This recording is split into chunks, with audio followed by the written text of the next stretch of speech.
네. 안녕하세요. 끝내주는 경제, 끝내주게 풀어줍니다. 명지대학 석좌교수 이광재입니다. 오늘도 구독자 10만을 자랑하는 우리 이정환 슬로뉴스 대표와 시작해 보도록 하겠습니다. 조금 전에 화면을 보니까 이재명 대통령께서 우리 터키에 가셔가지고 신재생 에너지 협력을 이야기했습니다. 네. 신재생 에너지 하면 태양광이 제일 중요한데, 그렇죠. 네. 이 보면은 이 재생에너지 태양광 분야에서 중국의 경쟁력이 압도하고 있다라고 네. 하는데 그건 어느 정도인가요? 정말 무시무시합니다. 일단 그림 한번 띄워주시고요. 이게 이제 여기 빨간색이 중국 점유율인데요. 이 태양광의 밸류 체인이라고 하잖아요. 보통 이제 아래부터 폴리콘, 그다음에 이제 인젯이라고 있고 웨이퍼, 셀, 모듈까지 이렇게 이제 있는데 네. 보면 이제 맨 밑에 아래부터 보면 이 폴리콘이나 웨이퍼나 셀이나 중국 점유율이 거의 79에서 97까지 압도적이죠. 빨간색이 중국 표시인가 보죠? 중국입니다. 네. 그러니까 수요는 맨 위에 수요는 중국이 36인데 예. 중국에서 만들어 전 세계로 지금 수출을 하고 있고, 그러니까 세계 모든 나라들이 지금 중국산 태양광 부품을 써서 태양광 발전하고 있다고 보시면 되겠습니다. 모듈, 셀, 웨이퍼 뭐 전부 다네요. 그렇습니다. 이 그림도 보시면 이게 이제 오른쪽 갈수록 이게 이제 그 밸류 체인인데요. 부품을 이렇게 조립해 가지고 최종 모듈까지 만드는 단계입니다. 취재를 해보니까 우리가 식량 안보라는 말을 하죠. 그리고 에너지 안보라는 말도 합니다. 끝내주는 경제에서 계속 관심 있게 다뤘지만 히토류도 사실 안보가 됐고요. 미국은 이제 반도체를 안보 이슈로 삼으려고 합니다. 국가 안보 이슈로 삼으려고 합니다. 이 안보라는 건 이게 없으면 나라가 돌아가지 않는데 이 공급이 집중되어 있기 때문에 안보 이슈가 되는 것이죠. 그러면 지금 보시는 태양광도 사실상 안보 이슈나 마찬가지입니다. 그렇죠. 태양광을 늘려야 되는데 태양광 그 부품이나 이 그 기본 산업들을 다 중국에 의존한다면, 우리가 그 메이드 인 차이나로 태양광 발전을 해야 된다면 나중에 지금이야 가격이 한 20분의 1로 떨어지는 상태거든요. 지금이야 가격이 낮게 싸게 쓸 수 있다고 하지만 나중에 중국이 가격을 올리거나 수출을 하지 않거나 아니면 그 트로지 공급을 가지고 이렇게 무기로 삼는다면 나중에 식량 안보나 에너지 안보만큼이나 심각한 위기 상황이 되는 것이죠. 이 태양광도 안보 이슈인데 보니까 우리가 지난 10년 동안 거의 방치하다시피 했고요. 예. 이 안보 이슈를 국가의 역할이 뭐냐 이 질문을 하지 않을 수가 없습니다. 보면 우리가 OCI는 이 태양광 원료 분야에서 한때 세계 1, 2위를 다투는 절대 그렇죠. 강자였고요. 한국의 태양광이 굉장히 앞서 나간 적이 그렇습니다. 있었죠. 완제품 분야에서도 하나큐셀이 지금 여전히 미국 시장 5년 연속 1위입니다. 그런데 이제 미국 시장에서 1위를 했지만 여전히 이제 전 세계 나머지 분야는 중국이 다 휩쓸고 있는 상황이고요. 한국도 지금 이제 이 모듈 점유율이 한때 50%에서 지금 10%까지 떨어져 있는 상태고요. 아까 보시면 이 셀 있죠. 셀은 셀도 지금 그 4%까지 떨어진 상태입니다. 그러니까 지금 문재인 정부에서 신재생 에너지 많이 늘렸을 때 국내 기업들이 택갈이라고 하죠.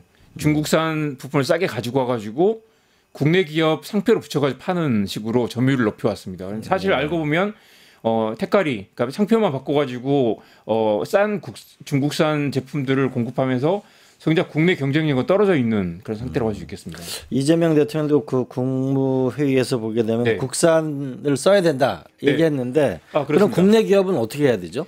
국내 기업들은 그러니까 이제 지금 이 그림도 한번 보여주십시오. 지금 이제 산자부 내년 예산을 보면 지금 이제 우리가 AI 투자 맨 위에 있는 게 AI잖아요. AI 전환의 투자가 이제 1조 1천억 원 정도인데 맨 중간에 보시면 빨간색으로 된 부분 그 에너지 전환에도 1조 2천억 원이 들어 있습니다. 예. 보면 이제 이재명 정부도 AI 전환에 굉장히 중요한 게 에너지 전환이라는 걸 알고 있고 상당한 예산을 많이 반영을 하고 있고요. 기본적으로 이제 국내 기업들은 이제 너무 늦었지만 중국 의존도를 좀 이제 줄이는 방법들을 고민을 해야 되겠죠. 안타깝게도 이게 사실 국내 경쟁력이 떨어지고 있는데 윤석열 정부 3년 동안 완전히 태양광을 또 줄이는 정책을 해가지고 완전히 태양광 산업을 망가뜨렸습니다. 예. 지금이라도 이걸 복원을 하려면, 그리고 여전히 그런 이야기 많이 하죠. 지금 한국의 기회는 보면 이제 미국과 유럽은 핵심 가치가 지금 탈중국입니다. 예. 밸류체인을 만들어야 되는데 중국 의존을 벗어나야 된다는 생각을 하고 있죠. 그리고 중국을 벗어나려면 유일하게 할 수 있는 나라가 지금 조선업과 비슷한 상황인데요. 유일하게 이걸 만들 수 있는 나라가 한국인 거죠. 그래서 한국은 탈중국 밸류체인을 우리가 만들어주겠다. 중국이 싫으면 우리하고 손을 잡아라라는 게 하나의 이제 키포인트가 될 것이고요. 그리고 윤석열 정부 3년을 커비했지만 지금이라도 이재명 정부가 지금 지난주에 그 국무회에서 이야기한 것처럼 국산화 비율을 높여야 된다. 예. 그래서 이제 택가리를 못하게 하거나 정부 공공사업에서 이제 국내 국산 부품 점유율을 좀 높이거나 사실 좀 비싸더라도 국산 그 부품을 좀 늘려주면서 어차피 지금 이 NDC 목표를 맞추기 위해서라도 태양광을 계속 늘릴 수밖에 없거든요. 예. 지금 3기가와트 정도 되는데 이걸 이제 10기가와트까지 그러면 3배 이상 늘린다는 건데요. 그러면 이제 이 예측대로라면 10년 뒤에는 국내에서 쓰는 전력의 30%를 태양광으로 해야 됩니다. 그러면 이걸 자칫하면 지금처럼 아무 생각 없이 윤석열 정부처럼 아무 생각 없이 하면 다 중국산 태양광으로 깔게 되고 중국 의존도 높아지겠죠. 중국은 사실 이게 굉장히 무서운 게 제조 원가보다 낮은 가격으로 지금 덤핑을 쳤다는 거예요. 그러니까 이 점유율을 높이려고 또 반대로 말하면 한국 업체들을 말려 죽이려고 손해 보면서 한국에 그 태양광을 깔았기 때문에 지금 한국 업체들 망해가고 있는 거 아니겠습니까? 이번에 국산화를 못하면 이번에 이재명 정부에서 이 국산화에 성공을 못하면 앞으로는 중국 제품으로 한국 전기를 만든 상황이 된다라는 거고요. 그래서 지금 이제 아까 보셨다시피 모듈 같은 거 값싼 제품으로는 승부가 안 되고요. 결국 우리가 할 수 있는 건 좀 효율이 높은 프리미엄 모듈을 만들거나 아니면 특수 용도의 이제 그런 제품들 고부가 가치 태양광 부품을 만들고 애초에 이걸 이제 소프트웨어까지 묶는 플랫폼까지 묶어서 파는 그런 시장이 새로 만들 수도 있겠다. 무엇보다도 안보 동맹, 그러니까 유럽과 미국의 탈중국 움직임을 끼어들어서 우리가 비중국 공급망을 만들어주겠다라는 제안으로 사실 판을 완전히 바꾸는 시도까지 해볼 수 있습니다. 이 국내 기업들도 중국산 수입을 줄인다고 하는데 국내 기업들의 움직임은 그럼 어떤 그렇습니다. 게 있나요? 지금 이제 미국은 중국 냄새만 들어가도 안 사겠다라는 그 입장이거든요. 그래서 이제 미국이 계속 지금 내년 상반기까지 태양광 부품을 이제 보조금을 주겠다. 그게 OBBA 법안이잖아요. 크고 아름다운 법안인데 내년 상반기까지는 지원금을 주겠다는 건데 중국 냄새가 들어가다 중국산이 끼어들면 안 된다. 중국산 부품이 하나라도 들어가면 거기 보조금 주지 않겠다고 했거든요. 근데 한국은 지금 중국산 부품을 사가지고 고쳐서 내보내는 사업을 많이 했기 때문에 이번 OCI가 지난번에 한번 여기서 다루긴 했습니다. OCI가 베트남의 웨이퍼 공장을 인수를 했고요. 그리고 베트남 공장에서 지금 이제 2.7기가와트 정도의 신규 투자를 해서 지금 베트남에서 한국 제품을 만들어서 미국 수출하겠다. 그 시장이 새로 생기는 것이죠. 한국의 이제 단가가 좀 비싸니까 중국이 아닌 비우회하는 비중국 제품을 만들어서 새로 밸류체인을 돌파해 보겠다라는 게 지금 한국 기업들 전략입니다. 그 이제 점점 더 중요한 게 이제 AI 데이터 센터가 계속 문제가 되고 있는데 네네네. 그러면 전력이 폭증할 거 아닙니까? 네, 그렇죠. 그럼 이런 부분에서 전력 공급은 충분한 건가요? 전력이 지금 이제 세계적으로 이제 신재생 에너지가 늘어날 텐데 결국 풍력과 태양광인데 둘 다 지금 중국산 부품이 압도적이고요. 결국 이걸 이제 미국과 유럽도 미국이 지금 마누가라고 우리 계속 이야기했지만 원전을 다시 위대하게 프로젝트를 하고 있는 것도 중국산 태양광 점유율을 낮추겠다. 그러니까 미국도 계속해서 지금 신재생 에너지로 가야 된다는 큰 방향은 있는데 이게 신재생 에너지가 결국 중국 의존이 할 수밖에 없다면 유일하게 미국이 선택할 수 있는 게 원전인 거죠. 그렇지만 미국도 고민이 원전을 하더라도 원전은 태양광보다 일단 좀 비싸고요. 이 회수를 하려면 30년 이상 장기 회수를 해야 되는데 태양광은 지금 한 4년만 있어도 회수를 할 수 있다고 하죠. 그리고 태양광이 단가가 낮기 때문에 미국도 태양광을 버릴 수는 없습니다. 그렇기 때문에 이 시장은 여전히 살아있다. 그리고 전력 수요가 지금 폭증할 건데 그 폭증하는 그러니까 미국에서도 전체 전력의 4%에서 12%로 3배 이상이 앞으로 2028년까지 늘어날 거라는 거죠. 이 시장에 중국산 부품을 쓰지 않는다면 약간 비싸더라도 국산화된 한국 기술력을 만든 부품을 가지고 미국 시장을 한번 도전해 볼 수 있다라는 새로운 전망이 나옵니다. 한편으로는 국산화에 성공해야 되고 또 하나는 미국에 팔아야 되는데 미국 같은 경우 트럼프 대통령이 재생에너지보다 원전을 강조하고 있는데 그러면 어떻게 해야 되죠? 방금 그게 그 말씀입니다. 원전을 하더라도 트럼프가 지금 이제 원전을 하겠다고 저렇게 큰 소리를 치고 있지만 원전만으로는 안 되고요. 원전은 지금 지어도 아마 한 10년 8년에서 10년 걸리기 때문에 그 중간에 결국 태양광을 하지 않을 수 없다라는 관측이 나옵니다. 지금 미국이 이제 태양광을 하지 않겠다고 사실 선언하면서 미국 태양광 산업이 굉장히 망가지고 있는데 여전히 태양광은 장기적인 전망이 좋기 때문에 이 시장을 이런 기회에 미국이 아직 보조금이 약간 살아 있고 또 미국이 지금 태양광을 많이 이제 손을 놨다고 하지만 여전히 ESS라고 하죠. 에너지 저장 장치 또 투자는 여전히 하고 있거든요. 그러니까 결국 태양광과 신재생 에너지와 그 신재생 에너지 백업하는 ESS 시장이 살아 있기 때문에 여전히 한국이 그 시장에서 기회를 찾아야 된다. 지금 당장은 약간 암울해 보이지만 결국 이 시장이 다시 열릴 거다라는 전망이 나옵니다. 신재생 에너지를 계속 그 기술을 개발해서 밀고 가야 된다. 그래서 이럴 때 만약에 중국 말고는 모두가 다 태양광에 손을 놨을 때 한국이 미국이나 유럽 시장을 보고 지금이라도 투자를 한다면 새로운 기회가 있을 거라는 거죠. 네. 근데 또 한편으로 보면은 트럼프 대통령 마누가 프로젝트라고 네네. 이재명 대통령도 이번에 이제 우리 중동 가서 원전을 맞습니다. 팔았는데요. 네네.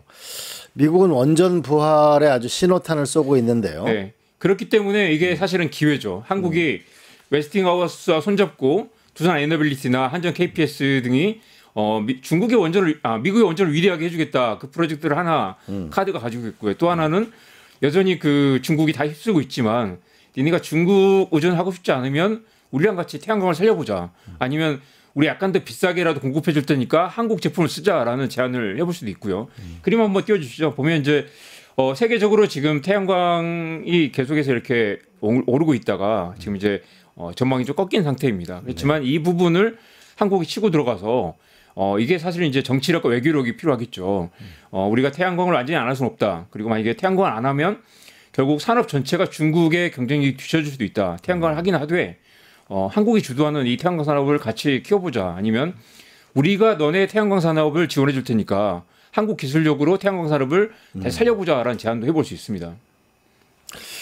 네, 이 태양광의 최대 약점이 가널성. 네. 그러니까 밤에는 태양이 없으니까 네네. 이 가널성 문제 이런 거를 결국 기술적으로 해결을 해야 될 텐데 이건 어떤가요? 이 그림 한번 보여주십시오. 이게 덕커브라고 오리 곡선이라고 하는데요. 보시면 아시겠지만 이 낮 시간에 잠깐 이렇게 반짝하고 저녁에는 이제 그 급격히 줄어드는 모양이라서요. 보통 이걸 이제 만회를 하려면 이것 때문에 이제 원자력을 백업하거나 지금 근데 이게 태양광의 간헐성 때문에 경제성이 떨어진다는 지적도 많이 있었습니다. 그런데 이 아까 말씀하신 것처럼 이거 이제 BESS 배터리 에너지 저장 장치가 워낙에 요즘 잘 돼 있어가지고요. 지금 이게 보면 이제 파란색이 지금 이제 태양광과 그 신재생 에너지라면 그걸 백업하는 이제 뒷부분의 그 에너지 저장 장치를 지금 이제 빨간색 에너지 이제 그 BESS 에너지를 저장하는 거거든요. 저장했다가 이걸 이제 저녁 시간에 풀어주면 충분히 이걸 만회할 수 있다. 그래서 옛날처럼 이걸 만약에 해서 한국처럼 뭐 이 LNG 발전소를 짓거나 아니면 원자력이 필요하다고 하는 것도 있지만 배터리 백업 시스템만 잘 만들어도 충분히 이 태양광의 이 한계를 극복할 수 있는 기술력이 이미 등장하고 있다는 거죠. 참 아쉬운 건 과거에는 우리가 태양광이 굉장히 앞선 기술을 갖고 있었는데 네.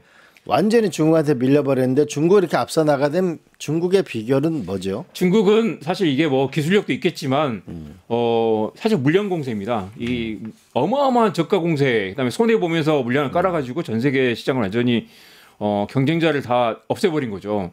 이게 묘한 기시감이 드는데 결국 히토류 시장도 중국의 그 값싼 노동력과 그다음에 그 이 약간 환경을 망가뜨리면서 이 히토류를 물량 공세로 쏟아내면서 캐나다 히토류 광산도 망하고 미국 히토류 광산도 졌고 호주도 접었다가 지금 최근에 다들 화들짝 놀래가지고 야 이대로면 큰일 나겠다. 우리가 좀 비싸더라도 히토류를 자체 개발해 보자라는 쪽으로 가고 있잖아요. 그래서 이제 중국 태양광은 이번에 그 이코노미스트가 영국의 경제주간지죠. 통웨이라는 그 중국의 청두 공장을 다녀왔는데 네. 보면 거의 2달에 원자로 하나 정도를 만들 수 있는 그런 규모의 그 태양광 패널을 만들고 있다는 거예요. 전 세계 태양광 패널 7개 중에 1개가 여기 제품이고 여기서 연간 중국이 680기가와트를 만드는데 이게 영국 전체가 쓰는 태양광의 680기가 영국 전체가 쓰는 태양광의 7배입니다. 우리 원전 하나가 뭐 1기가니까 이게 680개네. 네, 무시무시한 걸 만들고 있고요. 여기서 이제 전 세계 전력 소비량의 뭐 그 3분의 1까지도 중국이 이걸 커버할 수 있다라는 얘기가 나옵니다. 근데 문제는 이제 중국도 이 딜레마가 여기에 이제 한국의 기회가 있을 수 있는데요. 공급 과잉이라서 그러니까 값싸게 또 정부가 지원해주고 해서 막 어마어마하게 찍어냈잖아요. 그래가지고 지금은 이제 업체들끼리 서로 중국 내 업체들끼리 출혈 경쟁을 하면서 결국 수익성이 낮아지거나 아니면 이익을 내지 못하는 단계까지 가 있습니다. 그래서 결국 이 시장이 이제 중국 정부 차원에서 제가 아까 그래서 한국은 정부가 뭘 했나라는 얘기를 했다 그 고민이 든다고 그랬죠. 맞아요. 중국은 정부 차원에서 공급을 조절하고 가격을 전체 그 이 계획을 세워가지고 가격이 떨어지지 않게 그러면 다른 나라 국제 경쟁력을 높일 수 있게 정부 차원에서 이걸 판을 깔았단 말이죠. 그렇기 때문에 중국은 지금 이제 구조조정도 하고 업체를 좀 줄여가지고 가격 경쟁을 높여보자. 그리고 이 과정이 구조조정이 진행이 되고 난 다음에는 이제 가격을 올리기 시작할 거란 말이죠. 정부 얘기가 나왔으니까 네. 한국 정부는 과거 그 태양광 기술이 굉장히 앞섰는데 정권이 바뀔 때마다 에너지 정책이 왔다 갔다 해가지고 결국 우리가 어려워진 거 그런 그렇습니다. 측면은 없나요? 대표적으로 이제 그 문재인 정부와 윤석열 정부는 아예 태양광이 문재인 정부의 뭔가 비리 사업이라고 생각해서 완전히 그걸 패대기를 쳐버렸죠. 그러면 그 과정에서 문재인 정부도 물론 이제 중국산 패널을 해가지고 빨리 깔아보자라는 거였다면 윤석열은 아예 태양광 필요 없고 원전으로 간다라고 하면서 완전히 그걸 가뜩이나 중국 구조도 높아지고 있는 태양광 산업 완전히 망가뜨린 상황이었습니다. 그래서 이제 사실은 이게 국가 역할, 전략 산업, 사실 에너지 안보라는 걸 일찌감치 생각을 했다면 국가 전략으로 이걸 뭔가 그 계획을 세웠을 텐데, 그리고 한국이 반도체 못지않게 국가 전략 산업이 될 수 있다. 세계 최고의 경쟁력을 갖춘 한국의 반도체 이 태양광 산업을 국가 전략 산업, 이걸 한국의 경쟁력 산업을 키워보자라는 판단을 했다면 그렇게 망가뜨릴 수는 없었겠죠. 정말 안타까운 부분입니다. 예. 또 하나는 이제 태양광을 만든다고 하더라도 하나는 간헐성 문제가 있고 또 하나는 과연 이걸 어떻게 전기로 연결할 건가 이런 게 될 텐데요. 이건 어떻게 되고 있나요? 그렇습니다. 사실 이제 한국은 이제 또 문제가 이제 그 지금 용인에 반도체 클러스터를 짓고 있지만 지산지소라 가지고 반도체를 만드는 곳과 전기를 끌어온 곳이 다르기 때문에 결국 이제 이 문제를 어떻게 해결할 거냐. 송전망 문제는 굉장히 오래된 고민인데 이 부분도 사실 이제 적극적으로 해결을 해야 되고요. 얼마 전에 보면 미국에서는 사실 그런 얘기도 나왔습니다. 기차에다가 거대한 배터리를 실어가지고 이쪽에서 충전한 다음에 기차에 통째로 배터리를 실어 나르는 그런 모델도 이야기했었는데요. 이제 그건 이제 아직 상상력 단계이지만 결국 에너지를 어떻게 실어 나를 것인가가 매우 중요하고요. 마지막 이 그림 한번 보여주십시오. 이게 이제 그 반도체를 만드는 곳과 에너지를 만드는 곳과 쓰는 곳의 차이입니다. 보면 이제 파란색이 발전량이고 빨간색이 쓰는 양인데 보시면 이제 중간에 충남 같은 데는 100테라와트시를 만들어서 50테라와트 쓰는 거고요. 이걸 이제 딸려 올려 보내는 거죠. 보면 경남, 전남도 다 마찬가지입니다. 이게 이제 결국 지역의 태양광이나 지역의 원전을 수도권 올려 보내는 상황인데요. 서울은 보면 당연히 에너지를 만들지는 거의 못하고 쓰기만 많이 쓰고요. 맨 앞에 경기도도 보면 88을 만들어서 140을 쓰기 때문에 이 문제를 해결하려면 결국 사실 지역에서 끌어온 것도 있겠지만 이 서울과 수도권의 어떤 이제 신재생 에너지를 늘리는 방안도 가능하겠죠. 네. 앞으로 전기가 없으면 AI 시대를 살아갈 수 없습니다. 이 네. 전기 부분에 대해서 특히 신재생 에너지에서 정부의 특단의 대책과 기업의 과감한 도전을 기대해 봅니다. 하나만 더 말씀드릴게요. 좋아요. 이거 꼭 빼먹으면 안 됩니다. 간과해서 안 될 부분이 이게 단순히 에너지 안보이기도 하지만 지금 우리가 이제 26만 장 그 GPU 받아가지고 만든다고 하는데 결국 이게 아마 이게 에너지를 해결하지 못하면 이 삼성과 SK 하이닉스 공장을 국내에 짓지 않을 가능성도 고려해야 됩니다. 당장 에너지가 필요한데 이 에너지를 조달하지 못하는 상황이라면 더 에너지가 싼 곳으로 옮기는 게 그 기업들의 이로운 일이 되겠죠. 그래서 그렇죠. 이 부분을 심각하게 받아들이지 않으면 에너지 공동화, 제조업 공동화가 불가피하다. 송전망 확충과 에너지 문제를 기본적인 최우선 과제로 봐야 된다는 거죠. 네. 당장 그 용인 반도체 수백조 원을 투자하는 여기서부터 전기 물 문제부터 좀 확실하게 해결하는 네. 희망을 만들었으면 좋겠습니다. 오늘은 여기까지 하겠습니다. 네. 예, 고맙습니다. 네. 파타타타 증권 봉합